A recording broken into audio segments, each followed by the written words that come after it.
我妹妹陈安年是个天生的坏种，可我未婚夫陆彦海还是为了她抛弃了我。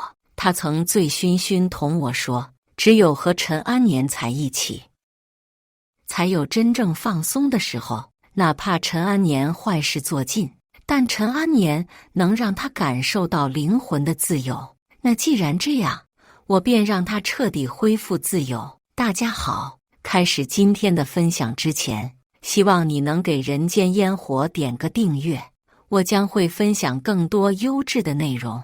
我在试婚纱时，陆彦海突然头也不回地离开婚纱店。陆彦海，你去哪？我们等会儿还要去民政局领证。他头也没回地拉开车门，你自己先打车回去，我去接个人。接着顿了一下，婚纱已经订好了，就别试了，浪费这些时间干什么？我没来得及说话，他便一脚油门离开了。他甚至忘了是他自己今天提出要看婚纱再领证的，而直到晚上，我才从妈妈的朋友圈里知道原因。妹妹陈安年今天出狱，全家人都去接她了，包括陆彦海，只有我不知道。再次在爸妈家见到陈安年时，他的变化让我愣了一下。他头发很短，黑了不少，以往桀骜不屑的眼神也卑微了许多。爸妈，安年今天出狱，怎么不给我打电话让我去接人？我说。爸妈面带尴尬看了我一眼，又看了陆彦海一眼，没说话。最后还是一脸卑微和小心翼翼的陈安年开了口：姐，你别生我气，是我没脸见你。陆彦海站起身，直接跨步过去，将陈安年挡在了身后。是我不让爸妈跟你说的。陈安年刚出狱，情绪有波动，不见你也正常。陈一宁，得饶人处且饶人。陈安年被判了4年，你还想怎么样？看着陆彦海皱眉对我不满的样子，我愣住了，心脏突然被一股胀疼刺激到麻木。没等我开口，妈妈也嘀嘀咕咕抱怨，就是都过去那么久了，还耿耿于怀，人都要被折磨疯了。爸爸抽了口烟，脸色不明。一宁啊，现在你的腿也好了，安年也知道错了，就饶了你妹妹行吗？我喉咙口像是被什么堵住一般。爸妈，你们什么意思？妈妈烦躁地看了我一眼。安年今天才出狱，我们要给她洗尘接风，你要是看不惯你妹妹，就先回去。我握紧拳，没出声。而躲在陆彦海身后的陈安宁眨了眨眼睛笑了，然后缓缓朝我伸出了舌头，做调皮状。这是我妹妹陈安年每次将错误怪在我头上后做出的表情，我格外熟悉，也因为这个动作让我格外发抖。陈安年只比我小2岁，但他是个天生的坏种，这点也是在我吃了他很多次亏后明白的。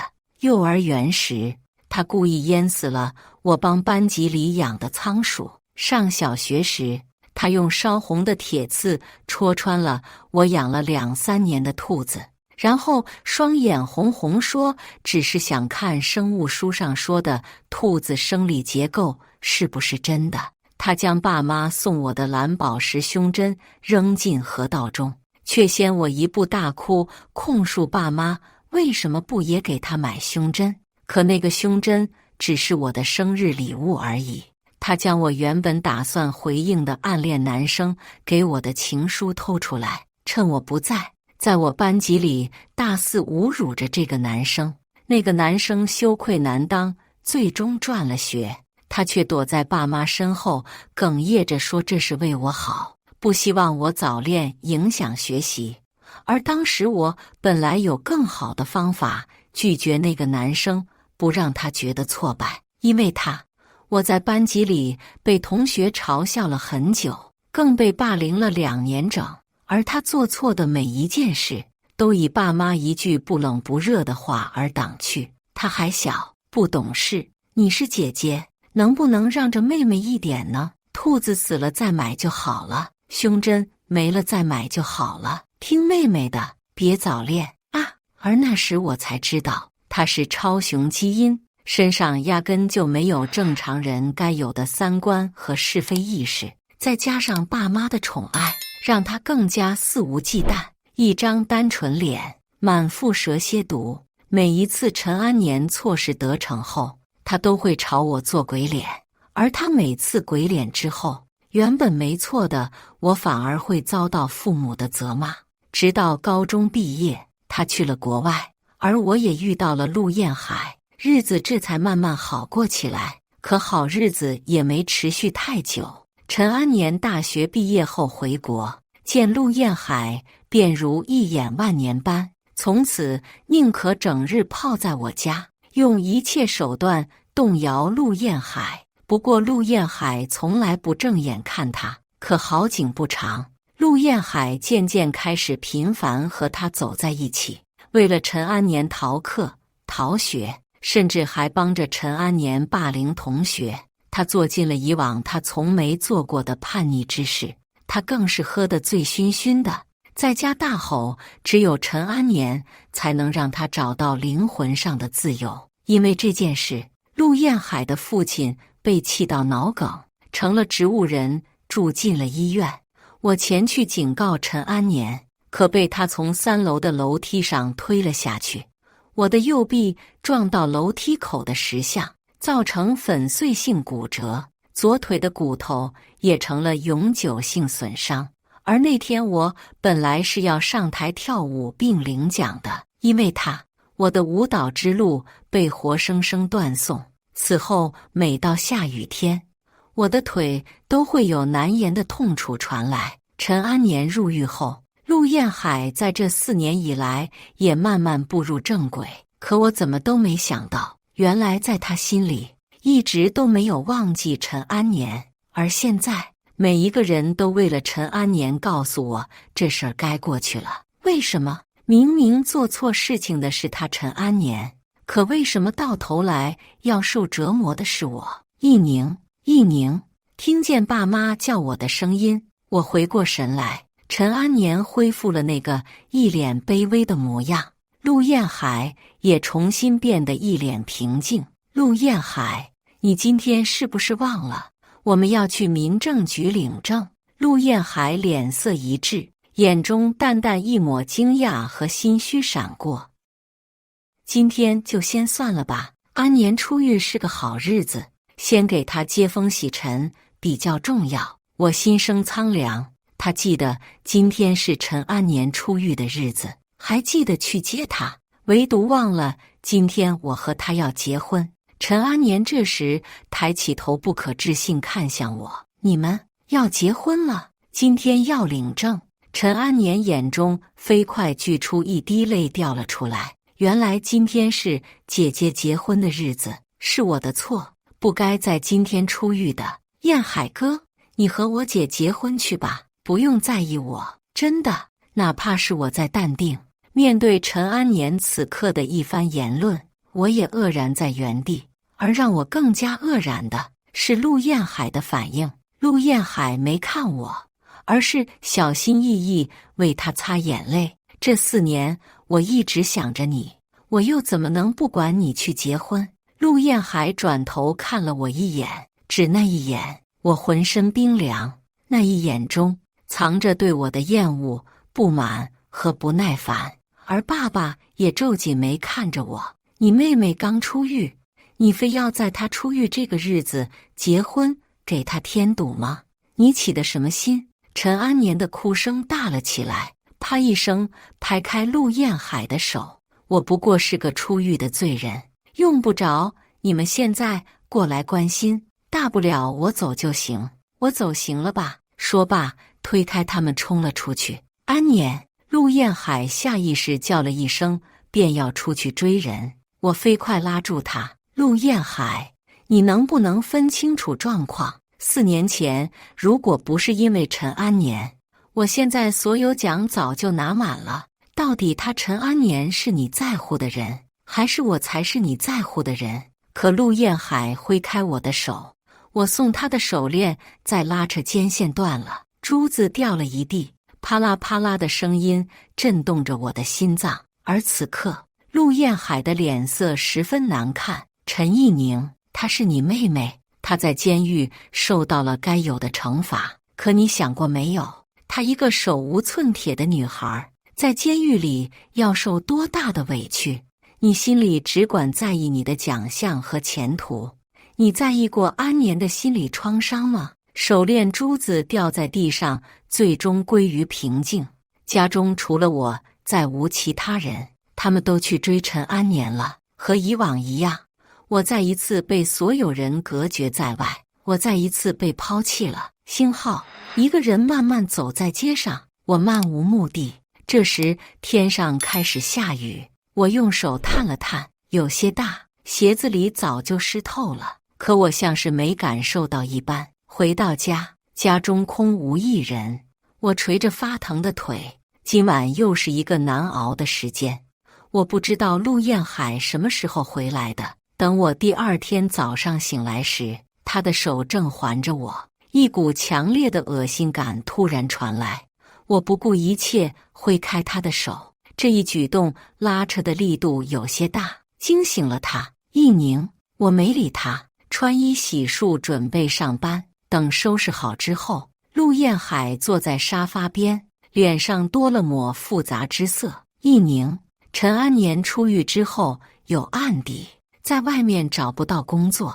看着我沉默的背影，陆燕海的声音似乎小声了一些。我把他放我公司了。我捏着袖口的手微微一顿，没回头。随你。陆燕海沉默了一瞬。意宁，你在生气吗？我答应你，等你明天去公司请假，我们去领证，行吗？我离开的步子停顿了一下，关上门走了。因为受伤的关系，我再也不能以舞者的身份上台，但教练人好，扛住压力将我留在队里当老师。面对着一个个学生，我纷乱的心难得平静下来。可陈安年非要在这个时候来恶心我。他给我发送了照片，是他和陆燕海出入高端场合的样子。姐姐，陆燕海这样的人会要你这种除了跳舞外什么都不会的残废吗？哦，我忘了，你现在也不会跳舞了耶。我的手在发着抖。学生们一脸担心地看着我，问我怎么了。可我无暇去管这些可爱的孩子们了，因为陈安年接下来的2条语音几乎让我无法受控。姐姐，我想和以往一样夺走你的所有东西，我想看看这次你还能不能守住。眼泪不受控地滴落在手机上，我忍着强烈的恶心给陆燕海打电话，可他一通都没有接。我无法，只能请了假先行回家。可刚打开门，我便听见了陆燕海和陈安年的声音。陈安年的声音急切：燕海哥，不行，这不行，我还要和意宁结婚的。陆燕海的声音带着几分隐忍，可我知道他几乎就在爆发的边缘。我轻轻打开卧室门，让我机遇作呕。你管他做什么？你不是说只有和我在一起才能感觉到快乐吗？我现在就在带你快乐呀！我想怀你的孩子，让陈意宁帮我养。哈哈，太阳穴突突跳着，我眼睛死死看着这2人，直到陈安年不经意睁开眼，吓了一跳。啊！陆燕海转头看见我时，脸上的血色顷刻间褪尽。我看着手机屏幕中的2人狼狈推开对方，我一向牙尖嘴毒的陈安年突然说不出话来，而陆燕海也不像以往的冷静，找着衣服的手发着抖，眼泪突然不愿意流出来了。我也不突然不愿再站在这了。我将录制好的视频发给了爸妈。你们2个不觉得自己很脏吗？2人的脸色格外难堪。爸妈打来的电话疯狂地响着，我没接。我将视频分别发送给了陆燕海的母亲和陈家的亲戚群。做完这一切后，我没有带走任何东西离开了。走在大街上，我急切地想找一个能疏解情绪的出口，可怎么都找不到能让我停留的地方。正当我停在马路边，想接下来的目的时，一双手突然拉住了我。转头一看，是个男人。陈一宁，真的是你？男人惊喜道。我有些疑惑。男人笑了，一口整齐的白牙，晃得我眼花。你不记得我了？我是原来给你表白的沈书和。沈书和？我惊讶看向他，越看越眼熟，这张脸和原来那张脸重合。我终于想起了他。沈书和，你不是一直在国外的律政所吗？怎么回来了？沈书和好像很高兴的样子，但又看我一身狼狈。要不你换件衣服，湿衣服穿在身上会感冒。我这才发现，原来又下雨了。我犹豫了一下，四下看着有没有车，我送你回家。沈书和做了个邀请手势，我也没推辞，上了他的车。沈书和说，回国是因为奶奶病逝，所以要在国内多辗转一段时间。今天下雨，他本想在这周围转转，找找当年的感觉。看见前面那个淋雨的姑娘，越看越眼熟，靠近试探了一下，果然是我。我俩聊得投机，我也没发现他开车的速度慢了下来。当年的事情，真的对不起，那天不是我的本意。我本想第二天找你解释的，可你转学了，我十分抱歉。沈书和却满不在乎。那时候我也不懂事，现在想想还挺难为情。我俩相视一笑，以往的事情一笔勾销。你现在还过得不错吧？同学告诉我你快结婚了。我笑了笑，不结了。沈书和错愕看了我一眼，但体贴的没有细问，将我送回了家。介意给我一个联系方式吗？沈书和一身得体的装束，在楼下看着我。我想了想，重新下了楼。我和我对象之前买了房，但家具还没置办齐全。你能帮我打官司要回我的那份钱吗？沈书和惊讶看了我一眼，怎么会变成这样？我摆摆手，三两句怎么说得清呢？两人留了个联系方式，我便离开了。到了酒店时，手机响了，我打开，是沈书和的消息。我注意到你左腿走路时不太对劲，是跳舞留下的后遗症吗？我想了想，手指在屏幕中间缓缓摩挲着，最终我还是发了出去。陈安年当年为了跟我争陆燕海，将我从3楼推了下去，而那边久久没有再回复。我无所谓的笑笑，翻身睡着。第二天，我回了一趟家，爸妈还有陈安年等人果然在家。看见我后，陈安年张牙舞爪扑过来想打我，却被爸爸拦住了。陈一宁，你为什么要把视频发到家族群里去？你非要这样整我吗？我就是喜欢陆燕海，怎么了？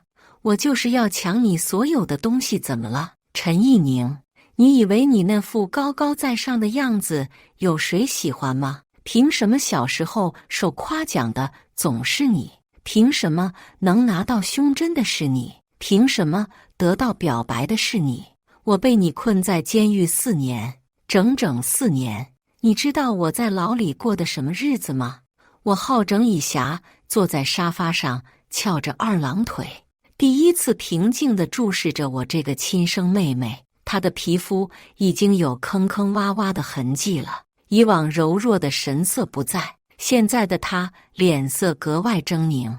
这倒是让我想起一件事，其实陈安年在很小之前就开始捉弄我了。最开始是企图用脚绊倒我，如果绊倒了，就会大笑着拍着手掌，而若是我没掉入他布置的陷阱，他便会用一种格外仇视的眼光看我。其实他早就被爸妈养得烂掉了，既然这一家人和陆燕海全部烂掉了，那我也就不用再要这些烂掉的东西了。我平静开口，第一，我受夸奖是因为我付出了努力，我的成绩、排名，每一样都是我努力后得到的，夸奖我理所当然。第二，胸针是我的生日礼物，你若想要，大可以在你生日的时候问爸妈要，而不是将我的东西扔了再向爸妈哭诉。第三，我优秀，有男生向我表白很正常，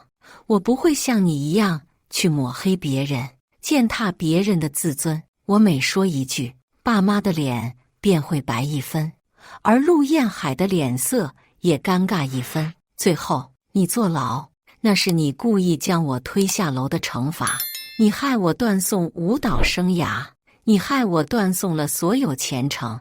你原本出狱后规规矩矩，我便当这件事过去了。可你非要用你这副不要脸的姿态在我面前恶心我、糟践我。我发你的视频又有什么不对？陈安年脸上一滴泪还没来得及落下来，我已经厌倦了这个地方，起身想走。一宁，陆彦海叫住了我。我顿了一下，从包里拿出了房产证。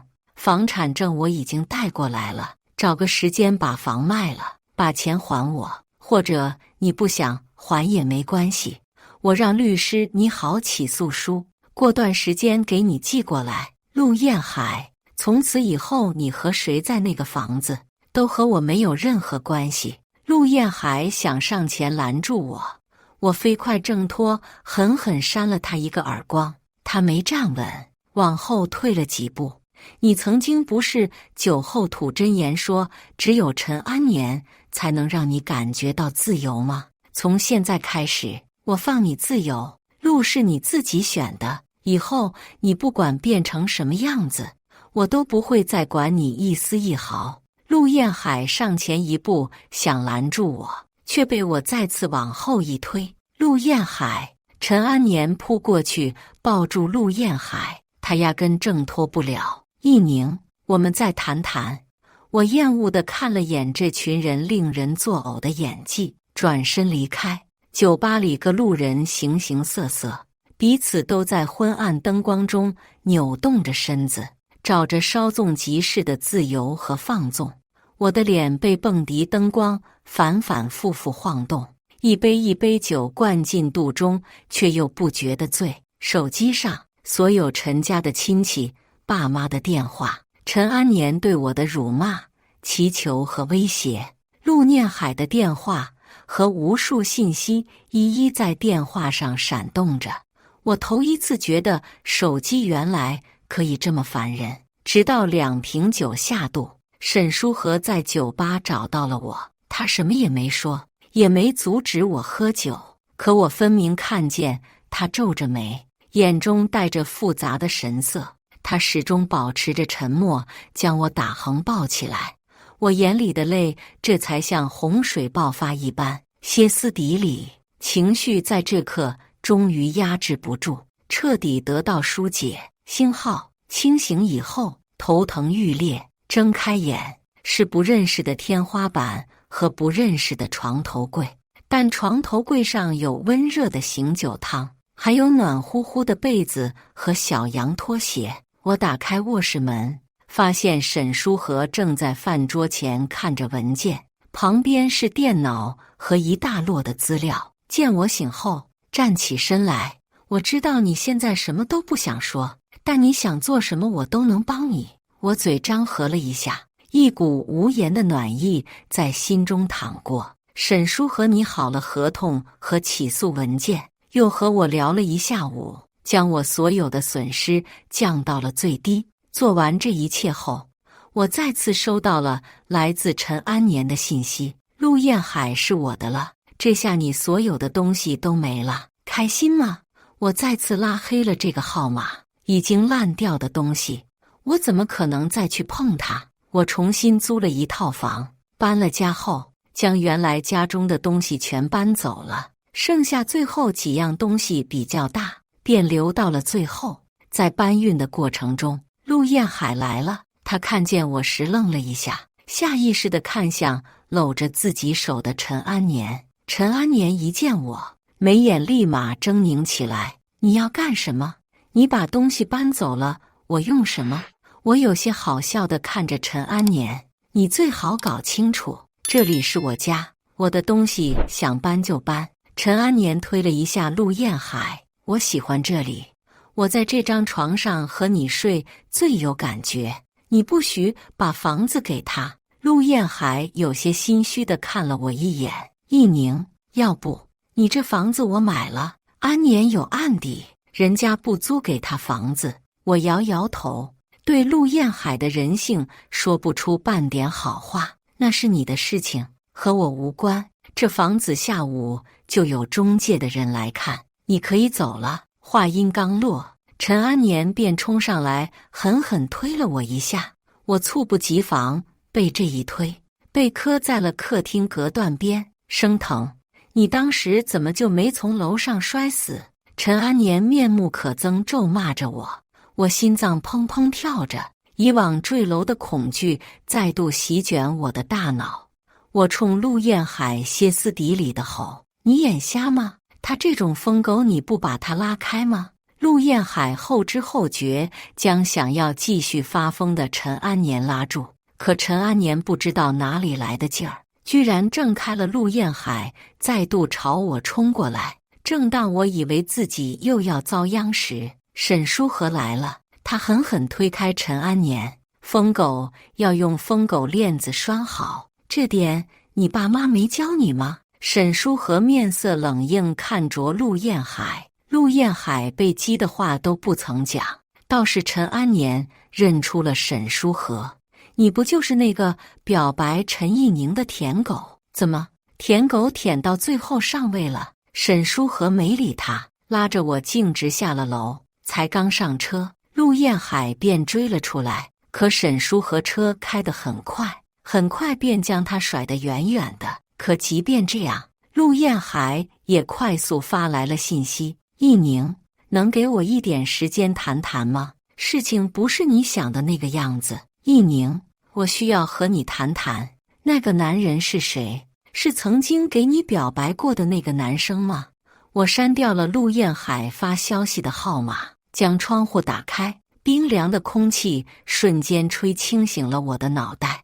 我感觉到前所未有的轻松。就这样删掉他，没关系吗？沈书和沉声道：“过去的人就让他过去吧。”沈书和点头。车内一片沉默。正当我以为沈书和不会再说什么的时候，沈书和开口了：“其实你那个妹妹，我挺有印象的。”我有些疑惑地转头看他，沈书和干脆将车停在停车场，带我去饭店包了个包间。“你妹妹是叫陈安年吧？”我对她有印象，不是因为那会儿表白的事情，而是另外一件。我怀疑她牵扯到了另外一起刑事案件。沈书和的坦白让我十分意外。吃完饭后，他便将包里所有材料拿出，一一放在我面前。文件很多，我一份份地看，越看越心惊。原来陈安年并不是大学毕业回国的，而是一直就在国内。我拿着文件一行行看下去，不敢置信地捂住嘴。在我和爸妈不知道的那几年，陈安年一直待在国内某个镇上，而这个镇上几乎每天都会有人失踪。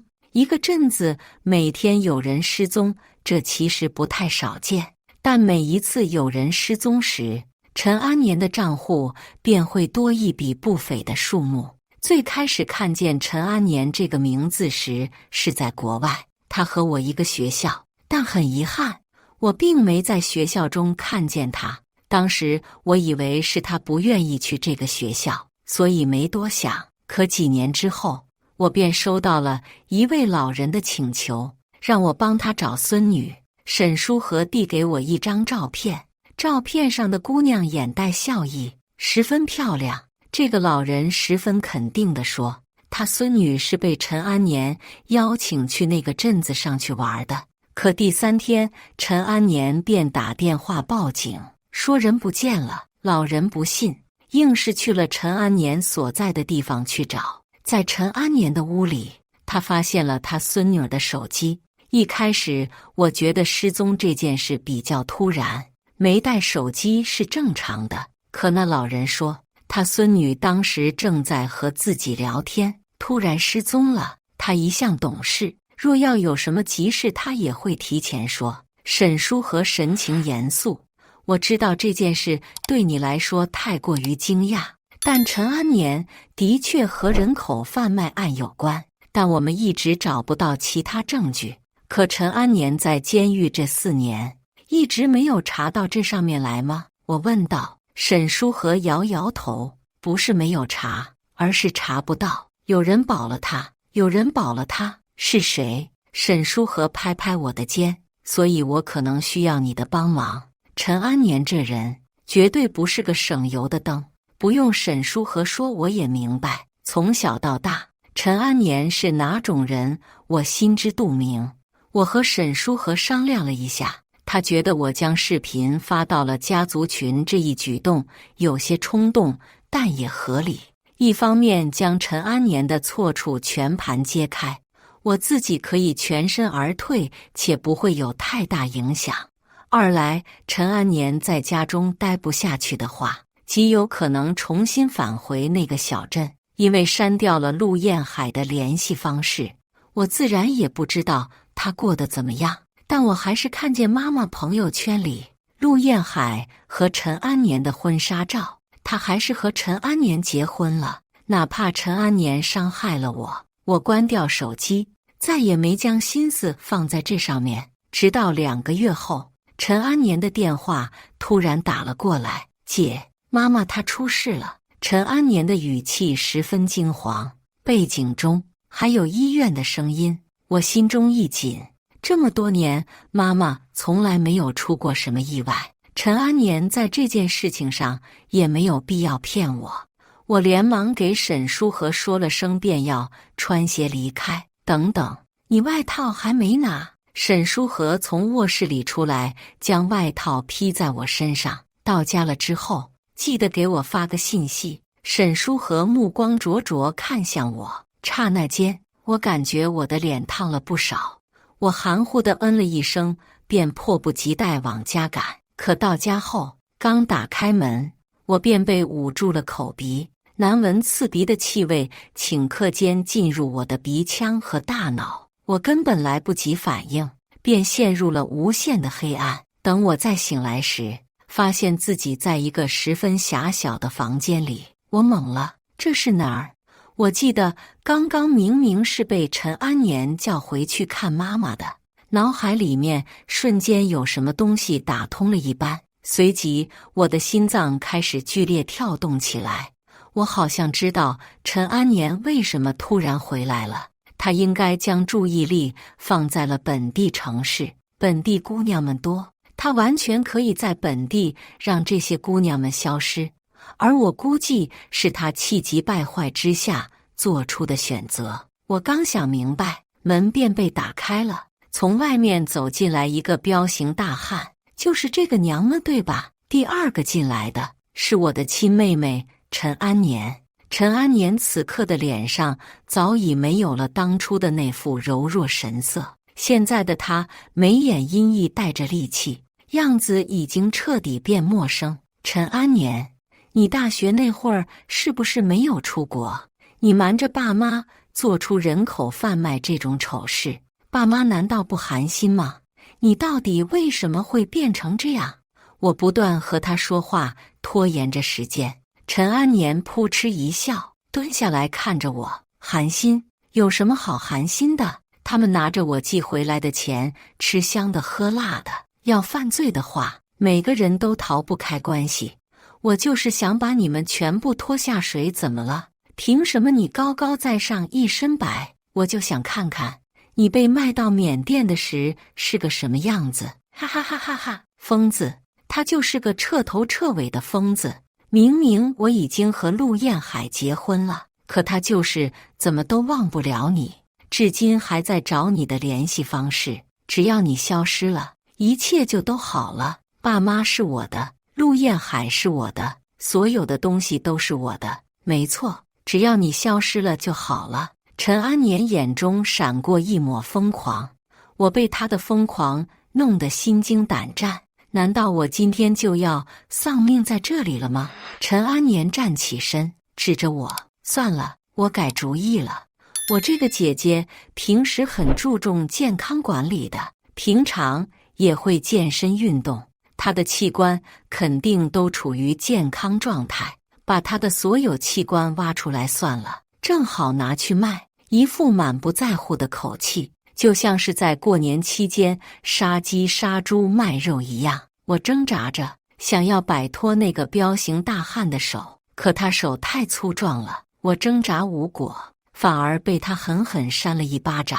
糟了，真的要了结在这里了。我闭上眼，等待着注射器扎进我的脖颈中，可随即一声惊叫，彪形大汉反而松开了手。我睁眼一看，才发现这屋子周围不知道什么时候被警察包围了。陈安年，你已经被包围了，不要做无谓的抵抗。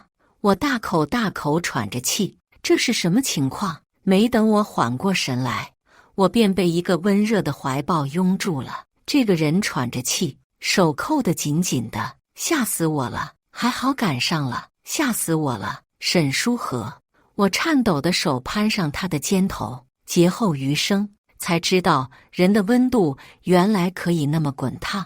而我后来才知道，是沈书和在我外套里塞了个实时定位器和录音笔，因为沈书和录到了有力证据，陈安年以贩卖人口和贩卖器官的罪名被逮捕，等待他的将会是最严重的惩罚。而在警方多番调查，更查到了以陈安年为首的贩毒名单和制毒供应链，还牵扯到了多个商业大鳄和正方的人。陈安年出事后，爸妈彻底呆坐在了沙发上，他们不明白为什么小时候那么可爱的一个小孩，现在竟变成了这个样子。可他们不知道，正是因为他们的纵容，才让陈安年变成了现在这样。度过劫难的我没有选择回家，而是和沈书和一起去了国外。国内已经没有什么能让我在乎的东西了，还不如去国外找找适合自己的生活方式。陆彦海在后来也知道了陈安年这件事，听沈书和说，他到处在打听关于我的联系方式，可我在国内的所有联系方式全部注销了，知道我新手机号的人少之又少。他现在知道着急了，早做什么去了。我跟你说，这种男人就是神经病。沈书和气得捶方向盘，我笑得前仰后合。你说男人就是神经病，那你不是男人，那你也可以当我不是男人吗？我可以随时变通，只为你。突如其来的告白让我猝不及防。沈书和有些着急，他舔了舔嘴唇，你放心，我绝对尊重你的意愿，只是我对你的喜欢和爱慕其实从来没有变过。你是自由的，你有选择的余地，我可以在后方看着你，支持你。我久久看着他，笑了，彼此默契地绕开了这个话题。而在后来，爸妈和我的联系也慢慢开始多了起来。奇了怪了，以往我不管做得再好再优秀，他们对我也只有口头式的夸奖和一如既往的继续努力。原来他们在找我聊天的时候，也会有那么多说不完的话题，像是什么今天街上的菜又贵了，什么邻居家的花猫今天下了一窝崽，每一只都很可爱。我实在烦得慌，扶着自己的脑袋说，爸妈，陈安年那边是判处的死刑，没有回转的余地，他这种人是咎由自取。但你们放心，我虽然在国外，但该你们的养老费不会少你们的，大可以不用给我打电话聊些有的没的，你们以往就不会和我聊这些，现在也大可不必用这种方式来拉近我们之间的关系。我们之间的距离本来就挺远的，干什么非要做这种不痛快的事情呢？日子就这样糊涂的过不好吗？电话那边的沉默，头一次这么久，我没再选择等待，头一次自己主动挂掉了电话。后来他们再也没给我打过电话。又是一年深秋，我带着女儿在花园里面摘着红玫瑰，沈书和气呼呼地走过来，委屈地看着我，又怎么了？我不过就是在阳台摘了下玫瑰嘛。自从我俩结婚有孩子后，沈书和就像个怨妇一样，每天黏着我做。这会儿又开始了。你说你都结婚了，为什么魅力还那么大？啥？我脑袋上闪过3个问号。他气鼓鼓地递给我手机，只见手机上是一则新闻：陆家独子倾家荡产赎婚房，知情者称只为心上人能回头。照片上是陆燕海手忙脚乱收拾屋子的模样。沈书和看完气急败坏，让他滚，他不能换个心上人吗？我打了个哈欠，将手机还给沈书和。我人都是你的了，你整天担惊受怕什么？沈书和瞪大眼指着我，你居然还这么无所谓？安安，你妈妈是坏人，她伤害你爸爸的心。沈书和，安安才1岁，她听得懂什么？我和沈书和在花园打闹着，女儿兴奋地拍着手叫着，风轻轻吹过，花园中的玫瑰轻轻摇曳着。这样的日子对我而言足够了，至于过去的事情，就都随风消散吧。以上就是今天分享的故事，大家有什么想说的、想吐槽的，欢迎在下方评论交流，也更希望能给人间烟火点个订阅，我将会分享更多优质的故事内容。